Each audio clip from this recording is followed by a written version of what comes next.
Meus pais me descartaram quando engravidei. 6 anos depois, eles apareceram exigindo ser avós. Meu nome é Helena, tenho 25 anos, e a minha história é um testemunho de como o amor incondicional pode ter cláusulas de rescisão extremamente cruéis. Cresci em um ambiente onde a perfeição não era um objetivo, mas uma exigência mínima de sobrevivência. Meus pais, Arthur e Margarete, eram os pilares da comunidade local, pessoas que frequentavam todos os eventos sociais, mantinham um jardim impecável e sorriam para os vizinhos como se fossem a encarnação da felicidade doméstica. Mas, por trás daquelas portas de carvalho maciço, a realidade era um regime de controle absoluto. Cada aspecto da minha vida era coreografado. O que eu vestia, as notas que eu tirava, qualquer coisa abaixo de um A era motivo para horas de silêncio punitivo, e até mesmo os livros que eu lia. Meu pai, um homem que via o mundo através de regras rígidas e preto e branco, acreditava que a vontade de uma filha deveria ser apenas um reflexo da vontade do pai. Minha mãe era sua fiel executora, garantindo que as arestas da minha personalidade fossem lixadas até que eu me tornasse a boneca de porcelana que eles queriam exibir. A primeira vez que quebrei o protocolo foi aos 19 anos, quando conheci o Léo. Ele não era o tipo de homem que meus pais aprovariam, ele era um artista, alguém que via cores onde meu pai via apenas dever. Pela primeira vez na vida, eu me senti vista por quem eu realmente era, e não pelo que eu poderia representar para o status da família. O relacionamento foi secreto, um jardim escondido onde eu podia respirar. Mas o segredo teve consequências, eu engravidei. O dia em que contei a eles foi o dia em que o mundo que eu conheci evaporou. Não houve preocupação com o meu bem-estar, não houve perguntas sobre o Léo. Houve apenas horror, não pelo meu futuro, mas pela mancha em que eu estava colocando no nome da família. Você é um erro, Helena, disse meu pai, com uma voz tão fria que parecia congelar o ar da sala. Nós investimos tudo em você para que você nos desse orgulho, e agora você nos arrasta para a lama. Se você escolher manter essa coisa, você não é mais nossa filha. Arthur, por favor, eu tentei, as lágrimas nublando minha visão. Não me chame de pai, ele interrompeu, levantando-se. Você tem 1 hora para arrumar o que puder carregar. A partir de hoje, você está morta para nós. Não nos procure, não nos ligue. O funeral da nossa filha aconteceu no momento em que você se permitiu ser tão vulgar. Minha mãe ficou ao lado dele, os olhos secos, a expressão de uma estátua.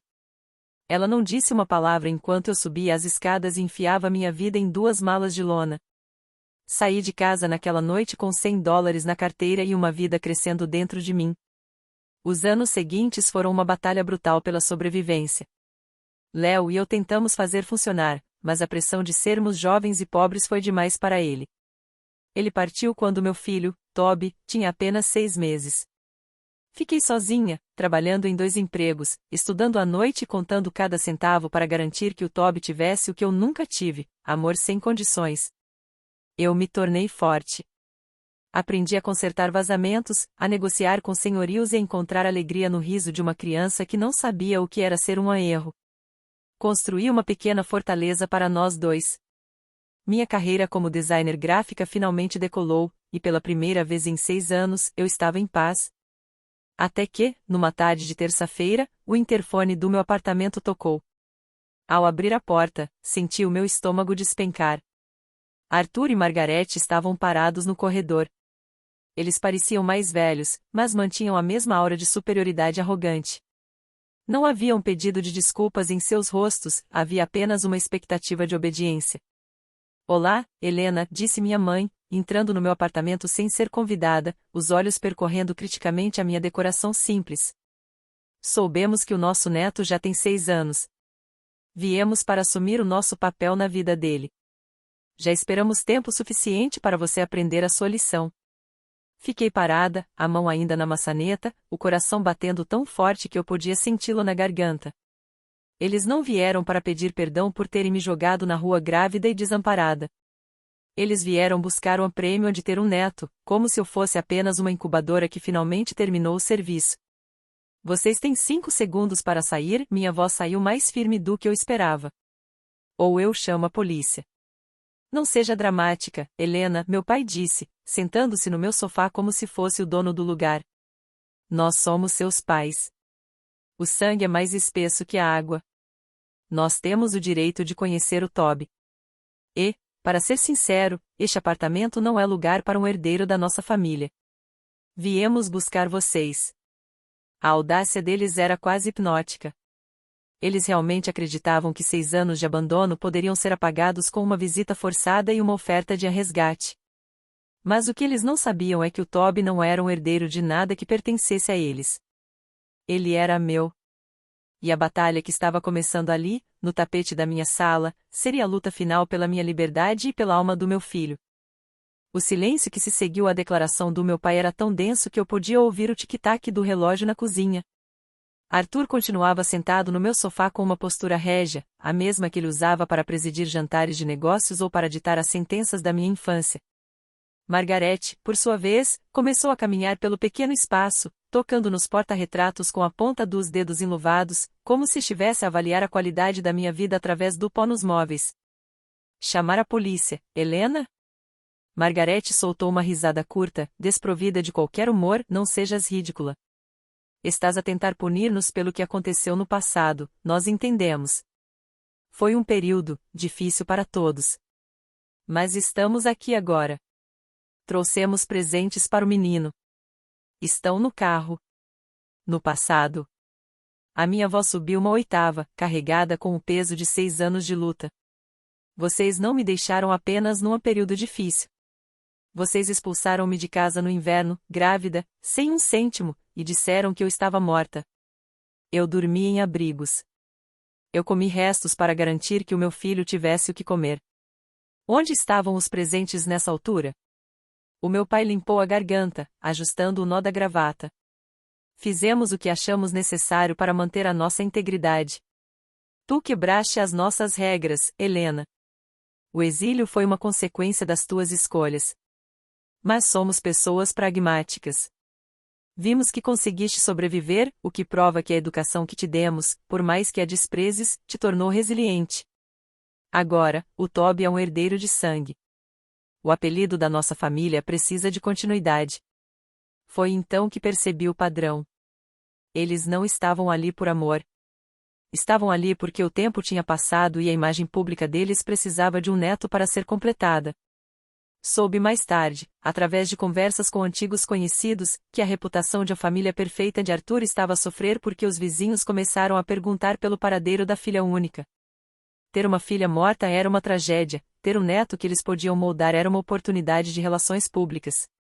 O Toby não tem o vosso apelido, respondi, aproximando-me do sofá. Ele tem o meu apelido de solteira, que é a única coisa que me restou de vocês e que eu pretendo mudar legalmente em breve. Ele não sabe quem vocês são. E vai continuar assim.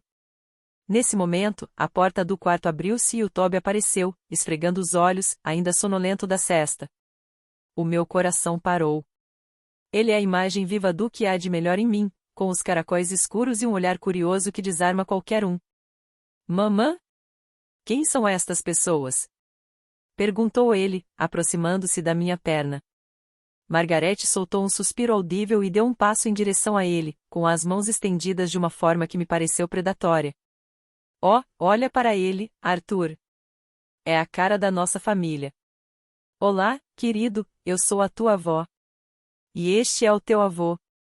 Viemos levar-te para ver uma casa muito grande com um jardim enorme só para ti. O Toby recuou, escondendo-se atrás das minhas costas. Ele sempre foi sensível à energia das pessoas, e a frieza mascarada de Margarete assustou. Saiam. Agora, eu disse, a minha voz agora um sussurro perigoso. Se tocam no meu filho, eu juro que não será a polícia a tirar-vos daqui. Arthur levantou-se lentamente. A máscara de civilidade caiu por um breve segundo, revelando o homem que me aterrorizava aos 10 anos. Não penses que isto acabou, Helena. Nós temos recursos. Temos advogados que podem provar que este ambiente é inadequado para uma criança da linhagem dele. Uma mãe solteira, com um historial de instabilidade, o tribunal verá as coisas de forma diferente. Estávamos a tentar ser gentis. Estávamos a oferecer-te uma saída honrosa. Uma saída honrosa? Rime, uma gargalhada amarga. Vocês querem comprar o vosso caminho para a vida dele porque se sentem sozinhos na vossa casa vazia e porque os vossos amigos perguntam onde está o neto. Vocês não o amam. Vocês nem sequer me amam. Vocês amam o controlo. Eles saíram, mas não antes de Margarete deixar um envelope em cima da mesa. Quando a porta finalmente se fechou e eu tranquei todas as fechaduras, as minhas pernas cederam. Sentei-me no chão e puxei o Toby para o meu colo, abraçando-o com uma força desesperada. Mais tarde, com o Toby já de volta aos seus brinquedos, abri o envelope. Não eram fotos nem uma carta de desculpas. Era uma citação judicial. Eles não tinham vindo apenas visitar, já tinham dado entrada com um processo de direitos de visitação de avós, alegando que eu era mentalmente instável e que estava a privar a criança do convívio familiar essencial para o seu desenvolvimento psicossocial. Eles tinham estudado a lei. Sabiam que em certas jurisdições, avós com recursos podem tornar a vida de uma mãe solteira no inferno burocrático. Mas o que eles não esperavam era que a Helena que eles expulsaram há 6 anos já não existia. A mulher que estava naquele apartamento tinha aprendido a lutar com lobos. Preparei o meu computador. Se eles queriam usar o tribunal, eu ia dar-lhes um espetáculo. Eu tinha guardado cada mensagem de ódio que o meu pai me enviou nos primeiros meses. Tinha o registro do hospital de quando dei à luz sozinha e quase morri por complicações, sem que eles atendessem uma única chamada. Eu tinha as provas de que eles não eram avós amorosos, mas sim abandonadores de crianças. A guerra estava declarada. E desta vez, as regras de Arthur e Margarete não valiam nada no meu mundo. A citação judicial que repousava sobre a minha mesa de café era mais do que um documento legal, era uma declaração de guerra psicológica. Arthur não estava a brincar quando disse que tinha recursos. O escritório de advogados que assinava a petição era um dos mais caros da cidade, conhecido por triturar oponentes com menos posses.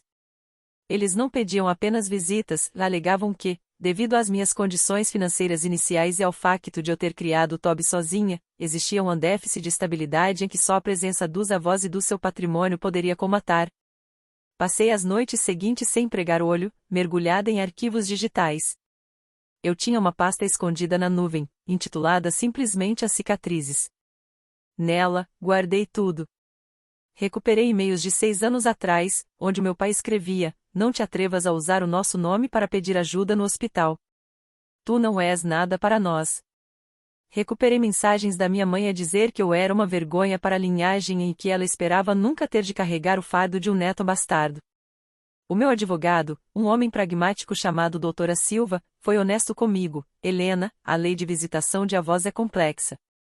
Eles vão tentar pintar-te como uma mulher amargurada que está a usar o filho como arma de vingança. O juiz vai querer saber o que é melhor para a criança. Precisamos de provar que a presença deles não é apenas desnecessária, mas potencialmente prejudicial à saúde mental do Toby." A primeira audiência de conciliação foi um espetáculo de hipocrisia. Arthur e Margarete apareceram vestidos com as suas melhores roupas, emanando uma aura de benfeitores preocupados. Margarete levava um urso de pelúcia enorme para a sala, uma tentativa patética de parecer avó carinhosa perante o mediador. "Nós só queremos o melhor para o nosso neto", disse Margarete, com uma voz trêmula e falsamente lacrimosa. "A Helena é jovem, passou por traumas, nós entendemos que ela esteja confusa. Mas o menino merece ter acesso ao patrimônio da família, às melhores escolas, a um futuro que ela, infelizmente, terá dificuldade em proporcionar sozinha. O futuro que vocês lhe querem dar é o mesmo que me deram?" Interrompi, a minha voz cortante. "Um futuro onde o amor é condicionado à obediência cega? Onde uma criança é descartada se não encaixar no vosso molde de perfeição?" Arthur olhou para o mediador com uma calma gélida. "Vê? É este o nível de hostilidade. Ela está instável. Como podemos confiar que ela está a criar o Toby num ambiente de paz quando ela destila este ódio contra os próprios pais? A estratégia deles era clara: provocar-me até que eu explodisse, para depois usarem a minha reação como prova da minha instabilidade. Mas eu não lhes dei esse prazer. Mantive-me fria, apresentando os registros de que eles nunca enviaram um cêntimo, nunca fizeram uma chamada no aniversário do Toby, mais importante, que tentaram subornar o meu antigo senhorio para obter informações negativas sobre mim. Sim, eu tinha descoberto que o meu pai tinha enviado um investigador particular ao meu antigo prédio. Eles não queriam apenas ser avós, queriam encontrar lixo para me tirar a custódia. Ao sair do tribunal, Arthur interceptou-me no corredor. O mediador já estava longe. Helena, desiste disto. Nós temos fundos ilimitados. Podemos arrastar este processo por anos até estares na miséria. Assina um acordo de visitação, deixa-nos levar o Toby aos fins de semana e nós garantimos que nunca te faltará nada. Caso contrário, vamos desenterrar cada erro que cometeste desde que saíste daquela casa. Tu não percebes, Arthur, respondi, olhando-o fixamente nos olhos. Tu achas que a minha força vem do dinheiro. Mas a minha força vem do facto de que eu já perdi tudo uma vez por tua causa e sobrevivi. Tu não tens nada com que me possas ameaçar que seja pior do que o que já me fizeste. Naquela tarde, ao chegar a casa, percebi que eles tinham subido o nível do jogo. Recebi uma chamada da escola do Toby. Alguém tinha tentado levantá-lo, alegando ser o avô e que havia uma emergência familiar. Felizmente, a escola tem protocolos rígidos e eu tinha deixado instruções claras. O meu sangue ferveu. Eles tinham tentado assustar o meu filho. Eles tinham cruzado a linha vermelha. Foi nesse momento que decidi que não ia apenas defender-me. Ia expô-los. Arthur era um homem que vivia da sua imagem pública de cidadão exemplar. Se ele queria usar a justiça para me intimidar, eu ia usar a verdade para desmantelar o pedestal onde ele se apoiava. Liguei para um contato que tinha na imprensa local, alguém que cobria histórias de abusos de poder e influência. Eu tinha as provas do abandono, as ameaças judiciais e agora a tentativa de levar a criança da escola sem autorização. A história da filha modelo descartada e do neto usado como troféu estava pronta para ser contada. Mas Margarete, sentindo que o controle estava a escapar, decidiu fazer uma última visita desesperada ao meu apartamento enquanto eu não estava, confrontando a minha babysitter e deixando o Toby em estado de choque. A guerra tinha chegado à porta de casa, e o próximo passo seria o veredito final. A invasão do meu apartamento por Margarete, enquanto eu estava no trabalho, foi o erro estratégico que finalmente desmoronou a fachada de avós preocupados. Quando cheguei à casa, encontrei a minha babysitter, uma jovem universitária chamada Clara, em estado de choque. Ela contou-me que Margarete tinha entrado no prédio alegando ser a minha mãe e que tinha ordens judiciais para levar o Toby para um passeio. Quando Clara recusou, Margarete começou a gritar, chamando-me de prostituta e incapaz diante do meu filho de 6 anos. Toby estava encolhido a um canto do sofá, segurando seu dinossauro de peluche com tanta força que os nós dos dedos estavam brancos. Ele não chorava, ele estava num estado de paralisia que eu reconhecia demasiado bem da minha própria infância. Foi a visão daquele terror nos olhos do meu filho que apagou qualquer resquício de hesitação que eu ainda tivesse. Mamã, a senhora disse que tu és má, sussurrou ele, com a voz a tremer. Ela disse que eu ia viver com ela numa casa grande porque tu não tens dinheiro. Aquei-me para o abraçar, sentindo uma fúria tão gélida que me acalmou. Ninguém te vai levar a lado nenhum, Toby. Aquela senhora está doente e não sabe o que diz. Naquela mesma noite, em vez de esperar pela próxima audiência judicial, decidi que a justiça dos tribunais era demasiado lenta para proteger a alma do meu filho. Arthur vivia de aparências? Então eu ia dar-lhe a audiência que ele tanto temia. Publiquei o primeiro de uma série de vídeos nas redes sociais. Nele, eu não gritava. Eu apenas mostrava as capturas de ecrã dos e-mails de Arthur de há 6 anos. Mostrava as mensagens de voz de Margarete. E, finalmente, mostrava o áudio da gravação da câmara de segurança do meu corredor, onde Margarete tentava coagir a babysitter e aterrorizava o Toby. O vídeo tornou-se viral na nossa cidade em poucas horas. As pessoas que frequentavam os mesmos jantares de caridade que os meus pais começaram a comentar. O escândalo era delicioso demais para ser ignorado pela elite local. O respeitável Arthur e a elegante Margarete são afinal monstros? Era a pergunta que pairava no ar. A resposta deles foi imediata e desesperada. Arthur enviou seu advogado ao meu apartamento com uma proposta de acordo de confidencialidade. Eles ofereciam-me $500,000 para apagar os vídeos, desistir do processo e aceitar uma cláusula de silêncio eterno, em troca de eles perdoarem a minha dívida emocional e deixarem de pedir a custódia. Ri-me na cara do advogado. Diga ao Arthur que o preço da infância do meu filho não é mensurável. Ele tentou comprar o Toby como se fosse uma peça de imobiliário. Agora, ele vai pagar com a única coisa que realmente valoriza, a sua reputação. A guerra atingiu o seu clímax quando Arthur, num ato de arrogância extrema, convocou uma conferência de imprensa na sua empresa para limpar o seu nome. Ele alegou que os vídeos eram montagens e que eu sofria de problemas psiquiátricos graves desde a adolescência. Ele apresentou fotos minhas de quando eu tinha 15 anos, sorrindo ao lado deles, como prova de que eles eram pais amorosos. O que ele não sabia era que eu estava na audiência, escondida na última fila. Quando ele terminou o seu discurso ensaiado, eu levantei-me. O silêncio na sala foi absoluto. Os flashes das câmaras focaram-se em mim, a filha morta em que tinha voltado para assombrar o império. Arthur, disse eu, a minha voz ecoando por todo o auditório. Se tu és o pai amoroso que dizes ser, por que é que as tuas mensagens de há 6 anos dizem que esperavas que o meu filho nascesse morto para não teres de carregar o fardo da vergonha? Se tu és tão generoso, por que é que tentaste subornar o meu senhorio para me deixar na rua com um recém-nascido? Arthur empalideceu. Margarete, ao lado dele, começou a tremer. Ele tentou chamar a segurança, mas os jornalistas já estavam em cima dele, exigindo respostas. A máscara de perfeição não estava apenas a rachar, estava a ser pulverizada perante a cidade inteira. Saí daquela conferência sabendo que o meu pai nunca mais seria o mesmo. O seu prestígio social estava arruinado. Mas o perigo real ainda não tinha passado. Ao chegar a casa, percebi que o meu pai, num último ato de maldade de um homem que não sabe perder, tinha usado as suas ligações no banco onde eu tinha minha conta profissional para congelar os meus ativos, alegando a investigação de fraude. Ele queria sufocar-me financeiramente para me obrigar a rastejar de volta. Mas ele esqueceu-se de que eu vivi 6 anos com quase nada. Eu sabia como ser pobre. Ele não sabia como ser odiado.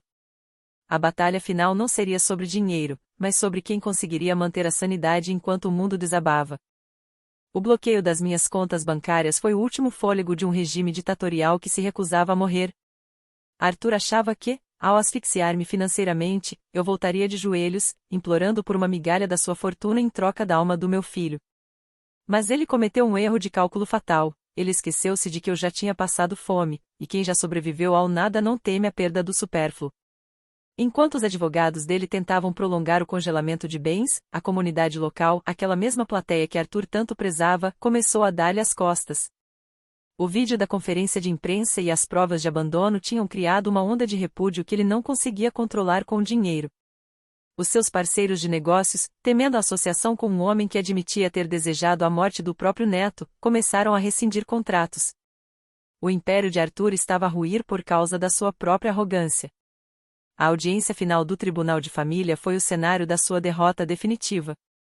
O juiz, um homem severo que não se deixou impressionar pelos fatos caros de Arthur, leu os relatórios psicológicos sobre o Toby e ouviu o testemunho da babysitter sobre a invasão de Margarete. O direito de visitação de avós, começou o juiz, olhando diretamente para os meus pais, existe para preservar laços de amor pré-existentes que beneficiem a criança.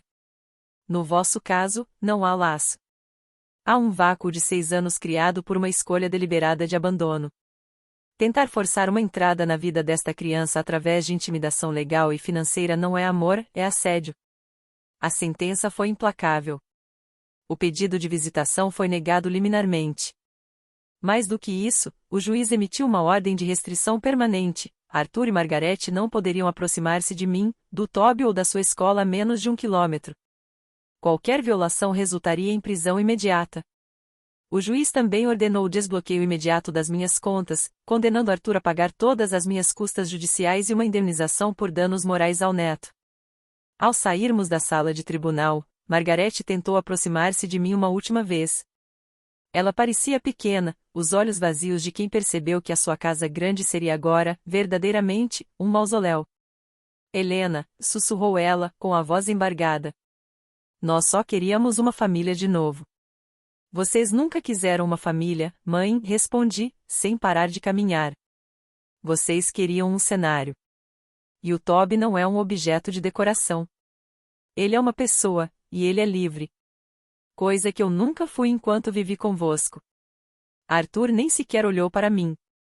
Ele saiu apressadamente, tentando esconder o rosto dos fotógrafos que agora o perseguiam, não como um líder da comunidade, mas como o vilão de uma história de abandono. Alguns meses depois, vendi o meu apartamento e mudei-me para uma cidade pequena, perto da costa. Usei o dinheiro da indemnização para abrir o meu próprio estúdio de design e para criar um fundo universitário para o Toby. Mudei legalmente o meu apelido e o dele. Já não somos os herdeiros de uma linhagem de dor, somos o início de algo novo. Hoje, sento-me na varanda da nossa nova casa e vejo o Toby a correr na areia. Ele é uma criança feliz, segura e, acima de tudo, amada sem condições. Às vezes, recebo notícias de que o meu pai se reformou precocemente e que eles vivem isolados, raramente vistos em público. A mancha que eles tanto temiam acabou por ser a sua própria conduta. Cortei as correntes que me prendiam ao passado no dia em que saí daquela casa aos 19 anos, mas só hoje, aos 25, sinto que o ferro finalmente parou de arder na minha pele. Aprendi que o sangue pode dar-nos a vida, mas é o caráter e o respeito que nos dão uma família. Meus pais tentaram comprar o futuro do meu filho, mas o que eles nunca entenderam é que a lealdade de uma criança não se conquista em tribunal, mas em cada noite em que estivemos lá, sozinhos, construindo um mundo onde o A não era a única nota que importava, mas sim o amor que nos mantinha de pé. A história dos imperfeitos Arthur e Margaret terminou num tribunal frio. A história da Helena e do Toby está apenas a começar, escrita com a liberdade de quem já não tem nada a provar a ninguém.